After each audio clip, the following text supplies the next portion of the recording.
que ça va bien. On se retrouve aujourd'hui pour que je vous fasse la liste des 10 séries que je considère comme des flops. À savoir que je ne vais vous parler ici que de séries dont j'ai regardé une bonne partie, voire que j'ai terminé. J'avais au tout début inscrite toutes les séries que je n'avais pas réussi à commencer. Je me suis dit c'est pas juste de les juger juste sur un seul épisode. Je pense notamment à Peaky Blinders ou Elite, que j'ai ardument essayé de regarder mais dans lesquels je n'ai pas réussi à me mettre, donc je me suis dit que c'était un peu injuste de les noter juste sur le premier épisode étant donné que j'avais pas aimé forcément puisque j'ai pas réussi à me mettre dedans. Donc voilà, j'ai sélectionné 10 séries qui ne sont pas forcément celles que je considère les moins bien de toutes celles que j'ai essayé de regarder tout du moins, mais que j'ai regardé suffisamment pour me permettre de mettre une note. Je vais donc vous faire la liste, on va varier entre du 5 et du 9 sur 20. C'est pas forcément super représentatif parce que il y a des séries que je note super mal pour certaines raisons et d'autres à laquelle j'attribue plus de points pour d'autres raisons, donc niveau comparatif c'est pas ouf. Mais par rapport à tout ce que j'ai regardé,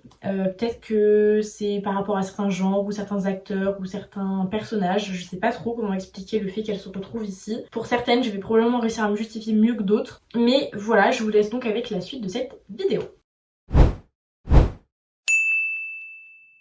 Nous commençons avec la série The Island, qui est une mini-série de 6 épisodes, il me semble. Épisode un peu de science-fiction sur laquelle on va retrouver des personnes qui ne savent pas comment elles sont arrivées sur une île et dont le but est de survivre en s'entraidant les uns les autres. Et je ne vais pas spoiler, mais on va se rendre compte plus tard qu'il y a un truc un peu étrange sur cette île. Et le plot twist final m'a tout simplement absolument déçue. Déjà que le plot en lui-même, je sais pas trop. En fait, j'ai regardé cette série, je crois, en une après-midi ou en une journée parce que c'était pendant le confinement. Donc je suis un peu incapable de me rappeler de tout ce qui se passe, mais je me rappelle très bien de la fin et de certains moments. Et je suis très très déçue parce que non seulement les personnages sont pas attachants, alors après c'est peut-être pas non plus une série qui est faite pour qu'on s'attache aux personnages étant donné que c'est une mini-série. Je trouve que visuellement c'est pas non plus extraordinaire, le jeu d'acteur est pas forcément ouf, et le plot twist final, qui est donc quasiment, je crois, l'entièreté du dernier épisode, est vraiment ultra décevant. Enfin vraiment, je m'attendais vraiment pas à ça. Donc d'un côté ça peut être vu comme un point positif, et en même temps quand on voit ce que ça a donné, je crois que j'aurais préféré ne pas avoir de réponse finalement, parce que franchement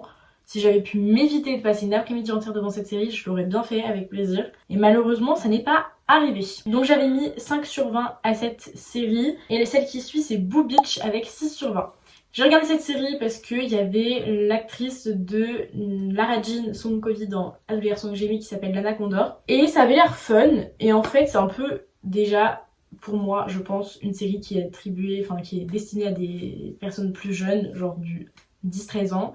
Moi, je l'ai regardée, j'en avais 17, donc peut-être que c'était pas la meilleure idée que j'ai eue. En plus de ça, donc pareil, une mini-série, donc pas forcément non plus le format qui me convient, mais quand tu sais pas trop quoi regarder, généralement c'est le genre de truc sur lequel tu te penches et vers lequel tu te diriges. Et donc, pareil, je trouve que le jeu d'acteur était franchement pas extraordinaire, ayant vu la saga à tous les garçons que j'ai aimé, je m'attendais à davantage que ça. Le plot en lui-même est vraiment pas ouf non plus. Visuellement, en vrai, ça va, il y a juste quand même le truc principal, genre entre guillemets l'obstacle principal qui est un peu mal pour moi réalisé, ou en tout cas après est-ce que c'est lié aussi au fait que la série n'ait pas eu beaucoup de subventions, enfin financièrement parlant c'est aussi possible que le budget soit pas non plus dédié que à l'effet visuel, mais voilà. Et donc pareil, en fait j'ai pas compris l'intérêt de l'intrigue, je voyais pas où ça nous emmenait, pourquoi ça nous emmenait par là. Ça avait un peu ni queue ni tête, c'était pas science-fiction mais c'était un peu je sais pas, en fait je sais même pas comment donner de genre à cette série, c'est un petit peu étrange comme truc. Donc voilà, un peu déçue, surtout que, enfin non, carrément beaucoup déçue parce que pour avoir mis 6 sur 20 franchement c'est que je me suis fait chier. En plus de ça, voilà, je me suis ennuyée, non seulement de pas avoir trop compris l'intérêt de la série, mais en plus de ça c'est que je m'en suis ennuyée devant. Ensuite, nous avons 5 séries qui sont notées à 7 sur 20. D'ailleurs, probablement qu'il y en a que j'aime moins que d'autres, mais je sais pas pourquoi ils se retrouvent avec les mêmes notes, c'est ça à chaque fois que je trouve étrange. On va commencer avec celle que je considère du coup avoir le moins aimé à 7 sur 20. Ok, je vais commencer avec du coup Vortex, qui est une série française avec l'acteur principal Thomas Sisley, qui est la raison pour laquelle j'ai regardé cette série. Quand je me suis lancée dedans, j'ai trop aimé. L'ambiance, un peu dark, un peu mystère, un peu enquête policière, etc.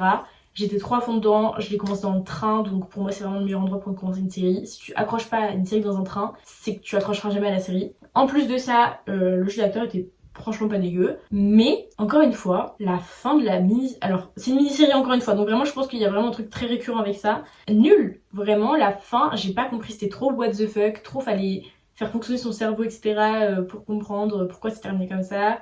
Et en fait, c'est une fin un peu à la blind spot où tu dois te dire que en fait, il y a deux possibilités. Soit tu choisis cette option-là, soit tu choisis cette option-là pour toi faire ta fin dans ta tête. Et je suis un peu dégoûtée quoi. Enfin, franchement, pas ouf. Donc non, voilà. Il y a une série dont j'avais été déçue aussi, on va dire en mention honorable, qui était Les Innocents, que j'avais également mini-série encore une fois, que j'avais regardé parce que l'acteur principal était le même que Vortex, du coup Thomas Sisley qui joue dans Balthazar. Et pareil, par contre là vraiment nul de A à Z. Je l'ai pas sélectionné parce que je trouve que c'est pas la plus connue. Donc voilà.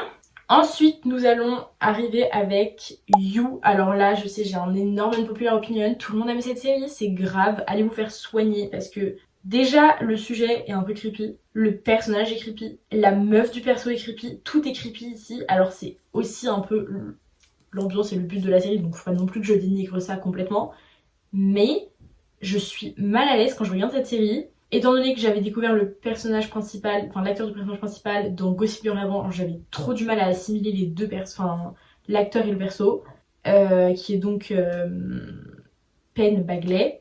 Autant la saison 1 ça a été, autant la saison 2 c'est complètement parti en vrille. J'ai arrêté à la fin de la saison 2, je ne suis pas allée plus loin. Celle que je vous ai mentionnée avant, j'ai regardé jusqu'au bout parce que c'était des mini-séries, donc on est généralement sur du 6 à 10 épisodes, donc ça va, c'est encore dans mes cordes. Mais là vraiment je me suis intéressée à la fin de la saison 2, j'étais pareil ultra... j'étais en mode mais ils vont pas faire ça dans la saison 2 quand même, enfin la saison 3 c'était grand fou. Ça n'avait aucun sens pour moi, ils ont essayé juste de nourrir l'intrigue autant que possible avec tout plein d'informations inutiles et d'espèces d'intrigues secondaires nulles. Tout ça pour vraiment faire barrage pour que ça aille jusqu'à la saison 3. Et du coup la saison 5 va sortir dans pas trop longtemps si j'ai compris, c'est la dernière saison. Donc je me suis arrêtée à la saison 2. J'entends aussi beaucoup parler du fait que la saison 3 est l'une des meilleures, mais que c'est méga triste parce que je crois qu'il y a un personnage principal qui meurt. Enfin, moi je me suis pas du tout attachée au personnage, que ce soit Love ou bah, le mec principal dont je me rappelle déjà pas le nom pour vous dire à quel point ça m'a marqué cette série. Donc voilà, j'avais regardé la saison 1 quand elle était sortie, la saison 2 quelques semaines après sa sortie et j'avais beaucoup de mal à la finir, donc je ne recommande pas personnellement de regarder cette série. Je continue avec Tiny Pretty Things, mini-série qui, d'après moi, méritait une saison 2. Enfin, en tout cas, quand je l'ai commencé et quand je l'ai fini juste après, je me suis dit, ok, faut vraiment, j'ai trop hâte de voir la saison 2. Et je vais aller vérifier, mais il me semble que cette série a été annulée. Alors que pourtant, j'ai eu l'impression, enfin, entre avoir l'impression et avoir les chiffres, c'est deux sentiments différents quand même, mais j'avais eu l'impression qu'elle avait quand même été plutôt pas mal regardée, donc même si c'est un peu critiqué, généralement Netflix quand ils ont de la thune ils continuent à nourrir les projets et les alimenter malgré le fait que ce soit de la merde quoi entre guillemets. Voilà, elle a été annulée, enfin elle est terminée, enfin c'est écrit terminée mais c'est à l'époque en gros c'était annulé. Et donc elle date de 2020, donc je l'ai regardée direct quand elle est sortie et j'ai bien aimé l'intrigue, j'ai bien aimé le personnage, c'était fun. Mais du coup, je suis extrêmement... En fait, la note, elle est super basse parce que je suis très très déçue. Alors, le jeu d'acteur était pas ouf, mais je suis très très déçue du fait que la saison... Enfin, la fin de la saison, le dernier épisode, appelait à une suite pour qu'on connaisse l'auteur du crime, dont on n'aura jamais la réponse, puisque de toute évidence, c'était une grosse partie de l'intrigue qui nous intéressait pour la suite. Et étant donné qu'il n'y aura pas de suite, en fait, on n'aura jamais la réponse à notre question. Donc c'est un peu comme Fate dans la saga Winx là, où à la fin la meuf elle découvre que sa mère elle est vivante et en fait bah on saura jamais puisque la série a été annulée alors que tout le monde a fait que d'en parler, tout le monde a regardé cette série, tout le monde l'a vue, tout le monde en a entendu parler. Il y a eu des podcasts qui ont été faits, il y a même eu des fonds qui ont été lancés pour récupérer de l'argent pour relancer la série, enfin ça n'a aucun fucking sens. Donc je suis ultra dégoûtée. Tiny Pretty Things qui au passage est noté sur mon site à 13,6. Je sais pas. Je pense que ça va être encore plus mal noté sur sur Sens Critique que sur ici. Enfin que sur mon site à moi. Enfin bref, on continue avec Riverdale qui est la avant-dernière série notée à 7 sur 10. Enfin 7 sur 20 pardon. Riverdale, je n'ai plus besoin de la présenter honnêtement, je pense que tout le monde coco. Et je pense qu'il y a aussi un truc que personne n'a mentionné ici, c'est que tout le monde pense très fort que cette série aurait dû s'arrêter et que tout le monde continue quand même de clamer qu'il faut qu'elle continue. Aller chercher le problème. Donc Riverdale, j'ai commencé cette série vraiment un nombre incalculable de fois. Je l'ai regardée jusqu'à la fin de la saison 5 il me semble. Après avoir, mais franchement galéré un max pour regarder la saison 3. C'est la saison sur laquelle à chaque fois je bloque quand je recommence cette série. Série d'ailleurs que je ne recommencerai plus, hein. Franchement j'ai trop donné, donc on va s'arrêter là pour les pots cassés. Mais si je peux juste retrouver, parce que sur mon site je peux noter combien de fois j'ai regardé la série. Bon alors déjà elle est même pas notée en terminé, c'est grave. Je pense qu'elle est dans mes abandonnés, hein. Il n'y a pas moyen que je l'ai gardée. Voilà, Riverdale. Voilà, elle est terminée depuis 2023, il y a 7 saisons et j'ai regardé, les 4 premières saisons. Et je me suis arrêtée au tout début de la saison 5 quand j'ai vu quand j'ai vu le dernier épisode de la saison 4, j'ai fait what the fuck. En fait ça partait trop d'une bonne intention, je trouve, Riverdale, et c'était ultra rafraîchissant. J'ai pas regardé Stranger Things, mais j'ai eu l'impression quand même de comprendre vaguement qu'il y avait un peu le même genre de vibe. Ça apportait vraiment une nouvelle ère pour les séries, mais ils sont trop partis loin en fait. Enfin, ça n'a aucun sens. Il y a aucun enfant comme Veronica qui a autant de pouvoir, aucun mec comme Monsieur Lodge qui peut se permettre autant de choses dans un petit bled. Il n'y a aucun endroit où il y a des gens qui bouffent des pilules de cyanure pour mourir à cause d'un jeu de société. Personne se déguise en pleine nuit comme dans un jeu de société. Personne fait des sacrifices. Personne n'est une mère en fait qui fait partie du FBI qui essaie de démanteler une secte dont une de ses filles fait partie. Ça n'a aucun fucking sens. C'est vraiment, il y a trop d'intrigues secondaires. Il y a trop d'intrigues tout court. Il y a trop de what the fuck everywhere. C'est n'importe quoi. Et puis les épisodes musicaux, ma phobie. Là je suis en train de voir que il y en avait un dans la saison 4 que je suis capable de voir là. Mais ça c'est pareil, c'est quel genre d'endroit et d'idée de faire ça là. Et puis l'intrigue du couple Betty, Archie, il paraît que finalement ils ont fini ensemble. Mais à quel moment? Et puis je sais pas, il y a tout un truc d'apparemment, après ils sont remontés dans le temps dans les séries dans les saisons que j'ai pas vues, donc autant vous dire que je suis bien contente d'avoir galéré à regarder cette série et de jamais l'avoir finie parce que ça n'arrivera jamais puisque j'entends parler autour de moi. Visuellement c'est pas dégueu à regarder, les personnages sont pas mauvais, mais j'arrive pas à m'accrocher à la plupart d'entre eux, j'ai pas réussi, et puis en fait le principal problème pour moi c'est l'intrigue tout court. Donc c'est la raison pour laquelle j'ai voulu, je me suis permise de mettre une note aussi basse. Sur mon site elle est notée à 13,7. Je ne donne plus mon avis parce que je vais me faire déglingue. Je comprends pas juste comment il y a des gens qui peuvent être encore fans de Riverdale. Ça me choque.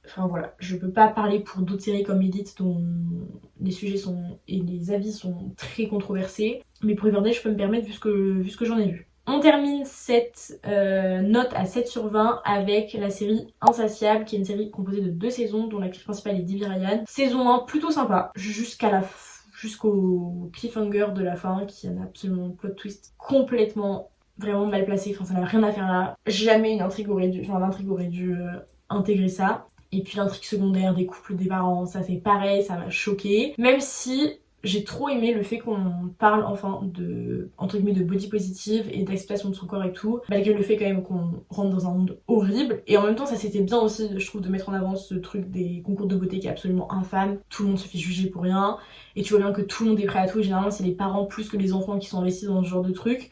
Donc je trouve que ça reflétait bien la réalité du truc sur cette partie là, les moqueries etc. Je trouve que c'était plutôt réaliste au départ jusqu'à ce que même s'il y avait quand même une partie un peu de trucs ultra loufoques et un peu irréalistes sur certaines parties, je trouvais que jusqu'au fait, attention spoiler, qu'il y a quelqu'un qui tue quelqu'un dans un camion de vente de malbouffe, non là vraiment c'était trop pour moi. Donc j'ai quand même regardé la saison 2 à contre-cœur plus qu'autre chose et je suis bien contente que la série ait été annulée, ou en tout cas je sais pas si c'était prévu qu'il y ait une suite, mais je suis bien contente qu'il n'y ait pas de suite.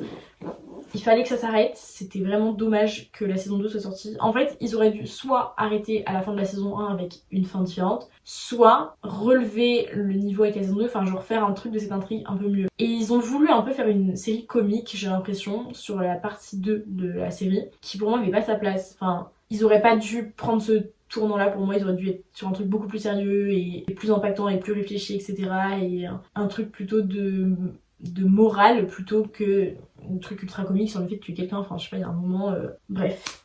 Voilà, je trouve que c'était dommage puisque les sujets abordés pour moi étaient plutôt intéressants et pertinents, mais ils n'ont pas su tirer parti correctement d'après moi de ces informations. Donc c'est ce qui justifie cette note. Les 3 dernières séries que je vais mentionner sont The Act, qui a donc obtenu, d'après moi, enfin qui pour moi mérite un 8 sur 20.